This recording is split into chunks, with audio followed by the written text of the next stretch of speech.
নমস্কার, good morning সবাইকে। আজকে আমার ব্রেকফাস্টে রয়েছে ওটস। ওটসকে আমি ওভারনাইট মিল্কে সোক করে ফ্রিজে রেখে দিয়েছিলাম। সকালে এই ওটসের সঙ্গে আমি অ্যাড করে নেব কিছু ফ্রুটস, যেমন ব্যানানা, স্ট্রবেরি অ্যান্ড অ্যাপেল।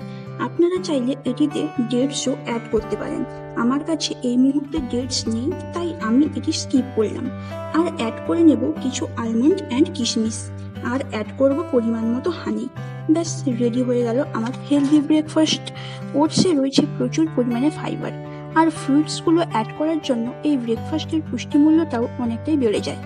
এটি ওয়েট লসের জন্যও কার্যকরী একটি ব্রেকফাস্ট। খুবই কম সময়ের মধ্যে তৈরি করা হেলদি অ্যান্ড টেস্টি ব্রেকফাস্ট এটি। আপনারা চাইলে অবশ্যই এটি খুব সহজে বানিয়ে ফেলতে পারেন। Thanks for watching.